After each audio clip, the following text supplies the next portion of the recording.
Hello, welcome to the NourishedCaveman.com, where Vivica Menegaz, certified technician in whole foods nutrition, presents Nutrition in the Kitchen.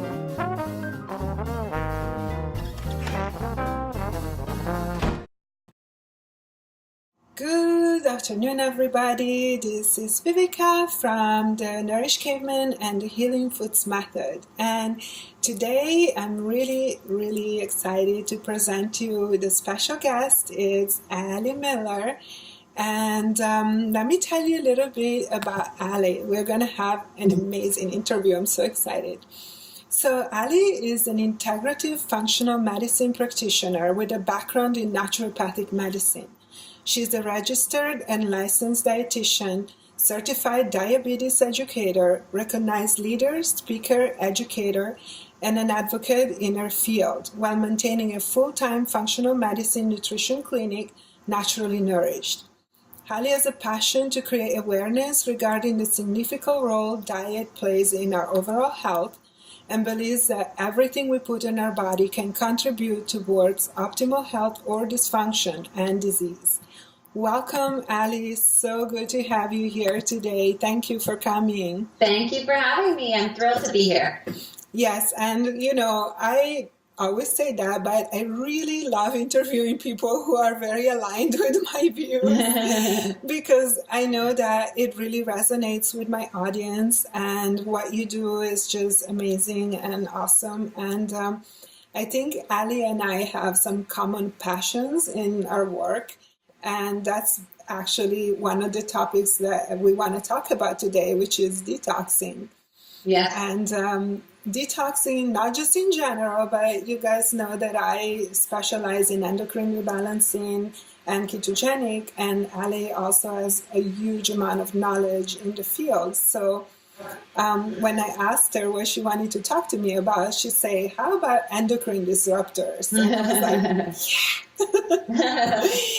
I think there is a lot of value in this topic for anyone who's listening or watching us, that, it's something that is a lot overlooked as a topic when people come to me or to you, I'm sure, Ali, with thyroid problems, female hormone problems, endocrine in general problems that, a lot of time the conversation stays on the surface and, more about addressing symptoms, but rarely goes to the actual root causes. And even when it goes to some of the root causes, I know that endocrine disruptors is not often looked at and given the importance it deserves. So please, I would like to tell us something about this subject, about the endocrine disruptors and Sure. what to do about them, how do they affect the body, like some examples of them, and then what do you do in your practice to help people and, get rid of them, basically. Yeah.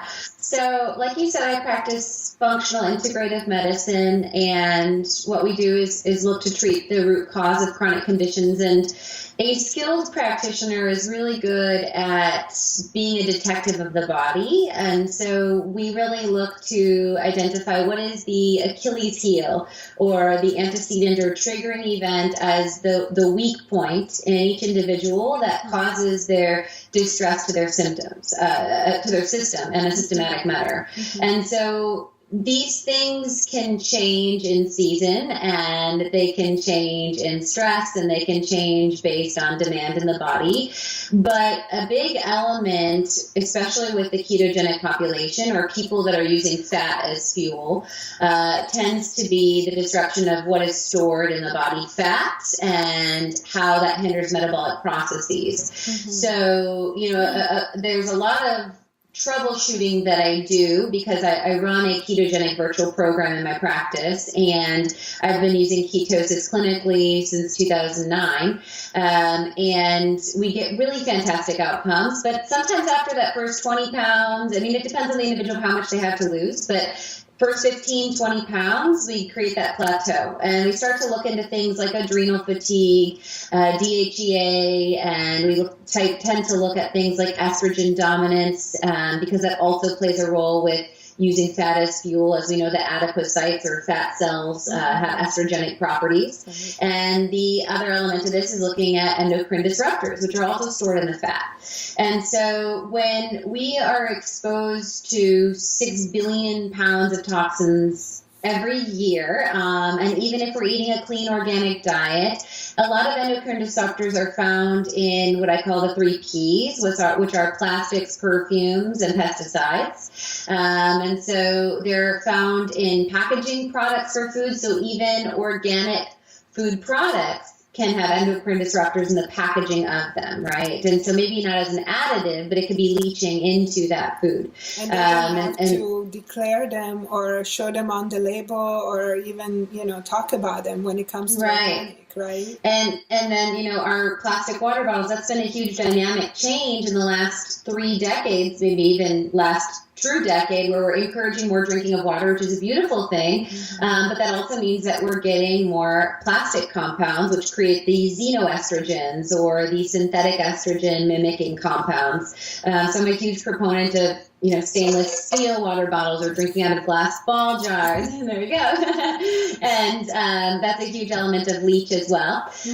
Perfumes and scents. So scents in household cleaning products, scents on fragrances that we wear intentionally can play a huge role as endocrine disruptors. Triclosan, which is in a lot of antibacterial products, plays a role as an endocrine disruptor. And so that would be something that someone might be using as a healthy thing on their children's hands during cold and flu season. And we've learned that they're not effective because there's actually a lot of antibiotic resistance to those. So I use things like lavender essential oil. But there's endocrine disruptors then also in our environment, in our water system from the agricultural system, so in pesticides as well. And so they're quite ubiquitous, and it's very difficult to avoid them. Even our receipt paper that we get at Whole Foods, the chemical that's used on the receipt paper can create endocrine disrupting properties. And what they are and how they function is they mimic hormonal influence. So they can either have a more potent influence on that hormone receptor, they can have a less potent influence on the hormone receptor, or a completely different influence on the hormone receptor. And so it's basically this lock and key mechanism where endocrine disruptors dock to a receptor site of a gland that is influenced by hormones. So it could be our ovaries, it could be our thyroid, it could be our pancreas, driving things like diabetic and insulin sensitivity. And like I said, the issue with following a ketogenic diet is our body's fat is a bank, not only for excess calories and inflammation, but it's a bank for these endocrine disrupting compounds or toxins in general. The body decides it doesn't know what to do with these foreign compounds, and it throws them into the body fat to deal with later. And when you're using fat as fuel, you're upregulating the release of these compounds, and that's where we can get systemic distress. Absolutely. I absolutely agree with you. And this is a constant education that we need to do with our patients, our clients, to make sure that comes to their awareness. And about the plateau, that's really interesting because that's usually when people first come to us, because they hit that wall and then, they try keto, they don't know how to work keto for the best, and then they hit this wall and they think it's about changing the macros a little bit or tweaking. How many times do you hear that? I'm sure 20 times a day. If I only eat a little more fat or a little less carbs. But what's really lurking under the surface is the toxins and the disruptors. So what do you do in your practice? How do you help people through resolving these issues? So like I said, when I hit that plateau, the couple of things that I look at is adrenals, and that's an element of a pathway. I know today we're focusing on the endocrine disruptors and detox. I'll get to that last. So it could be adrenals, It could be an inflammatory food and leaky gut, and that's a whole other kind of pathology. And within that construct, it could be a microbiological imbalance like candidiasis, yeast overgrowth, and dysbiosis. It could also be micronutrient deficiency. Maybe they don't have efficient amounts of carnitine. And so in my practice, I use a supplement called Boost and Burn, which has ribose and carnitine and helps to create ketones versus having to rely on exogenous. So there's a couple different kind of trends. And when I'm looking at the endocrine disruptor element, there's a certain kind of pathway that I look at. The first thing I look at is if hormones are imbalanced. So if a female is dealing with breast tenderness, irregular cycles, PCOS, polycystic ovarian syndrome, infertility, if a client is dealing with a thyroid imbalance, so hypothyroidism or Hashimoto's thyroidism, and any of those pathologies. If we're dealing with insulin resistance despite a ketogenic diet, that would be another indicator of endocrine disruption. If I'm running a fasting insulin level that just maintains elevation, even though they're doing fasting and they're doing a high-fat, low-carb diet. So hormonal balance, thyroid imbalance, blood sugar irregularities are three big things, and even cortisol, because those glands also can get influenced by endocrine disruptors. So if we've worked adrenals, we've worked with adaptogens, we're watching and trying to do influence but we're not seeing outcomes, that's when I kind of go to the endocrine disruptors. So in some theory, it could be the first place to start because it does address a multitude of factors. And so what I do is I've actually developed a protocol. I have an ebook called a Reset, Restore, Renew 10-Day Real Food Detox. And the focus is on resetting your metabolism, restoring your digestive health, and renewing your cellular health. And so it has a systematic approach within each of those R's, and food as medicine approaches to rev those different systems of the body. And it has a 10-day protocol, which works in a bell curve. And within that, it's important to understand that a detox is a medically, biochemically sound protocol when done appropriately. There's a lot of buzzword and misinformation with the term detox, like a juice cleanse and things like that. Yes, which can be a hypoglycemic, blood sugar crashing, and hyperglycemic, both ends of the spectrum. Just total damaging to the body, not found, yes. And so, there's a lot of misinformation out there, but there are two biochemical phases to detox. And there's phase one, which is the activation of toxins. So first, to kind of get toxic activity, we have to be in a mode of catabolism or breakdown, and usually that requires caloric restriction, which most people in the community of yours are already doing with some form of a ketogenic diet. So they've got that part. But then actually to activate the toxins that are dormant and kind of starting to kick up the dust, we need to go through specific nutrients of focus, and we need to go through a biochemical process called hydroxylation. And hydroxylation is the process of converting fat-soluble compounds to water solubility. And so we like to support patients with an antioxidant blend and then what I call phase one enzyme support, which focuses on the liver and that hydroxylation process. It gets a little geeky, so you can stop me if I'm getting too high level. But... I love this stuff, and I think it's good for people to get more literate about it. And I'm really big on educating my patients and my audience, so that what is actually going on.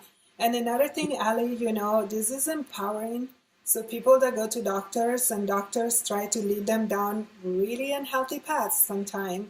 Then you have the power of this knowledge, so you can be like, stop.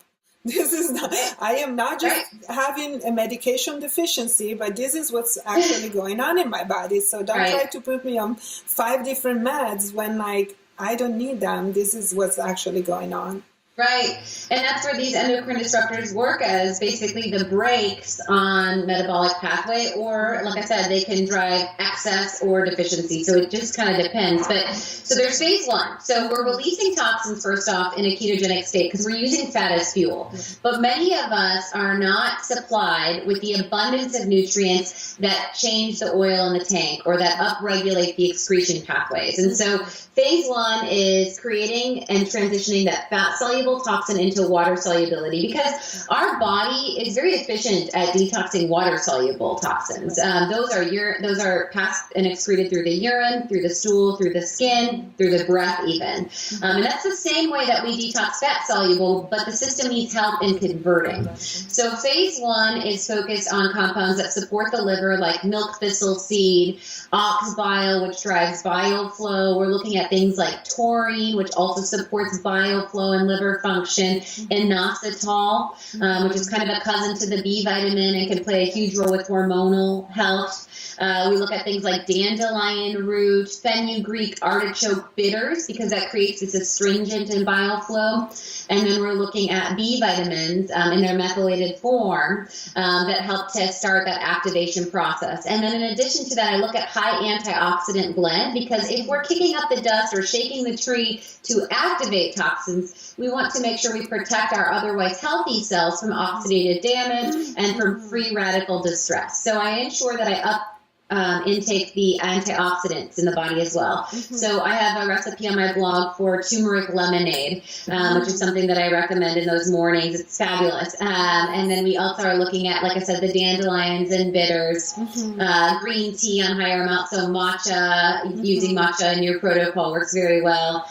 And then phase two, once we've activated these toxins, we need to focus on the encapsulation and excretion. And this area needs a very heavy part of focus, because we've seen in up-to-date cancer research that when we have increased phase one activity or that activation, but inadequate phase two activity, that encapsulation and excretion, we actually see more tumorigenic activity, more free radical damage, more oxidation, which can drive cardiovascular disease, because we're creating toxic damage. So we've activated and woken them up, which were dormant in our fat cells, but we want to ensure phase two, the excretion, is the biggest focus.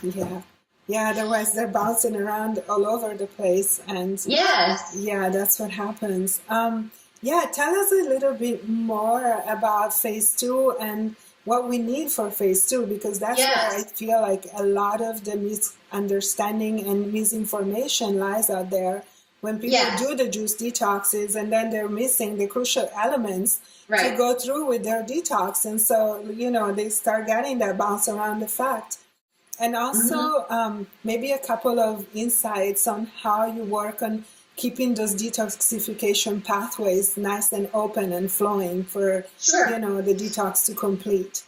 So phase two is a process of gluconeration, sulfuration. These are the biochemical terms. So basically it's also conjugation, but basically it's thinking of you activated a toxin in the liver, and now you need to encapsulate and excrete, and that's that phase two piece. And so a lot of sulfur-containing compounds are big drivers of phase two detox support. So we're talking about a lot of cruciferous foods. We're talking about amino acids, which is interesting because these are found most potent in your protein and animal-rich foods, and especially the sulfurous forms of amino acids, which are going to be found in your organs. And so organ meats, and no one to date, at least to my knowledge, has a juice cleanse that incorporates organ meat, right? So, you're really missing. I haven't found that one yet. That would be a good one. I don't think it'd be very palatable. I think you'd want to ensure you have a good amount of tallow and lard in that pate to eat the organs versus doing a juice. So, that's what's interesting is when we look at these juice cleanses and the detox delivery systems that, you get your 7 juices to drink. Yeah. The issue with that is you're not getting the amino acids. Right. You're not getting a lot of the sulfur-containing compounds, which are in your cruciferous vegetables. There's often not cauliflower, Brussels sprouts, and sometimes kale, but, not many sulfur-containing compounds like broccoli and such. And we're also not getting alliums, which is in your sulfurous family of like your garlic, your shallots, your onions, your leeks. So, these are foods that we consume roasted and we chew to consume. And so a juice cleanse is really insufficient. And what often happens during a juice cleanse is we get high phase 1 activity because we get antioxidants, we get the turmeric, we get the greens, but we're missing that phase 2 activity. So we can actually be adding insult to injury, activating those toxins and creating more distress. And also sometimes seeing muscle wasting during that process, which will continue to further lower our basal metabolic rate. Yeah. So you and really the high want sugar and high insulin response. Yes, so that insulin response can definitely throw things off. So you really want to ensure that during a detox, you are consuming whole, real foods. And like I said, when I really dove into the rabbit hole, I actually was the creator of a food as medicine protocol for stage 3 breast cancer at MD Anderson. Wow. And it's a study that's currently being activated through the National Institute of Health. And so when I was developing the dietary protocol, I was really deep into the hole, if you will, on what compounds are necessary to drive hormonal detoxification, and these endocrine disrupting compounds were a big piece of that puzzle. And so at that time, I developed my detox packs, which are supplemental packs that have 1 antioxidant blend, 1 phase 1 blend pill, and then 3 phase 2 blend pills for that reason. And you take them in packs at rise and rest. And then as you work up that 10-day bell curve, there's 4 days that you take a third pack. So you kind of work up your system to give your body that abundance. And it's very heavily weighed to give you those phase 2 sulfur-containing excretion pathway drivers to ensure that we are really changing the oil in the tank, if you will. That's amazing. That sounds absolutely perfect. And yeah, like I really appreciate your deep understanding on the physiology to make this happen and support, people through the right process. So any additional tip that you would give for continuously keeping those pathways open once you activate them and, you support them through this 10-day process, then how would you keep the process kind of gently going on by keeping the detox, the drainage channels, we call them. Yeah, so there's lifestyle elements as well. Infrared sauna is phenomenal for that. Yes. And also, infrared sauna helps with BDNF in neural pathways and anti-aging influences. So that's a really beneficial one.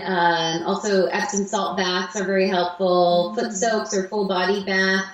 Incorporating oil pulling, which can also help to support the microbiome, but can definitely help with detoxification and periodontal support as far as helping with like I said, that beginning element of the microbiome, which can create systemic distress. I mentioned that turmeric lemonade, which many clients will do every morning as an adjuvant to their daily protocol. And then I recommend every time you do a cleanse, there's other things, body brushing, any way you can stimulate lymphatic tissue flow. So massage is a great thing to do as well. Body rolling. And, practicing fasting can be very helpful because when you are utilizing fasting, you're upregulating the autophagy and the body's natural ability to clean the dysfunctional elements of the cell and take out the trash, if you will. And so if you're shifting from that constant fed, stressed state to a fasting mode and you're giving your body and supporting with the nutraceuticals or nutritional building blocks on a supplemental level, that's where you'll get your most accelerated kind of bang for your buck, if you will, on detox support. And so I recommend doing it supplementally and with the strategic diet quarterly. Yes. And then, beyond that, keeping those pathways open is some of the lifestyle elements. Eating organic and using the environmental workers group Clean 15 is a really great way to prioritize the less toxic produce. And you can think of it strategically as the produce that have highest water content and the thinnest skin. And so we're thinking of things like cucumbers tend to be higher toxicity. Also, leafy greens tend to be higher toxicity. So those are ones we really want to prioritize, certified organic or local from your farmer's market. And keeping some of those foods in the diet are of benefit. And every time you do a cleanse, you'll read in my ebook, there's an emphasis on grass-fed, wild-caught, and all of that element, and drinking out of the glass or stainless steel. But there's always one thing you can add in and one thing you can keep out. So you just kind of think of where you are on the line and how you shave and either end to go into optimal, right? So there's things we're constantly removing, things we're constantly adding, and it's a continuum. It's a process, and so there's things that we may recognize. I've been doing so successful with my keto, but I haven't been getting in leafy greens, and I realized that my restless leg was corrected because of that magnesium boost I was getting. I'm going to commit to incorporating greens every day. So whether in the base of a stir fry or a salad or incorporating into a shake. So it's always about adding in abundance, and then little lifestyle things that we can remove as well. Yeah, I just love your perspective, and of course I love your wealth of knowledge, and I love the base on the physiology and how you transform that into actual practical tips and tools that people can use. So I think that's amazing. So where do people find you, Ale, if they're interested in your work and want to, find that recipe for the turmeric lemonade? Yes. Where can so I'll be sure to add that for your show notes for sure, because I've alluded to that. So I have a website, alimillerrd.com, and that's where everything lives. So I have been in clinical practice for 10 years. And I first worked for a physician's practice group. And when I started Naturally Nourished, we're now on our end of our 5th year, going into our 6th year of practice. And I developed Ali Miller RD as my virtual piece of the puzzle because I saw that people were starting to be aware of certain things, but didn't have the resources necessarily. And so I have a lot of books and programs that use advanced functional medicine modalities and can be used to help to troubleshoot some of these things. And specifically, be that we're hitting into the end of the year, I am doing a big detox promotion, so I'll be sure to put a code for your listeners. And it's Detox Now 50. And it's the only time I will be offering those detox supplement packs at 50% off. Fantastic. Yeah. That sounds great. Thank you so much for being here and talking with us and sharing your wisdom and your knowledge. This was, I think, really helpful tips and tools, and it really ties in so well with the work that I do, with the endocrine system and ketogenic. So we're definitely little keto buddies here. Yes, absolutely. Like I said, using fat as fuel is an excellent thing, but once the fat is used as fuel for a period of time, we need to recognize what is the function of that and what's left behind. And that's where the dust of the toxins start to rear their ugly head. So most definitely, those that are following a fat-adapted diet, it's even more important because they don't have a security blanket of holding those toxins away. So we want to be mindful of that for certain. Yeah, absolutely. And I am 100% with you. I, in fact, start all my programs with detox. When I work deeper with clients, it's not even an option. That's how we start. And it comes together. I do keto adaptation and detoxing kind of at the same time. So that they never will butt against that wall. And that the toxic load suddenly, the little tornado inside the house. No, we don't want to do that. Well, absolutely. Thank you so much. And you guys who are watching this will find show notes under the video, right under here, and then in the blog post. So you can find Ali and, check out her amazing work and the beautiful things she's bringing to help people. Thank you so much. Thank you. Okay, how do I do this? Thank goodness for editing, like I lost the record.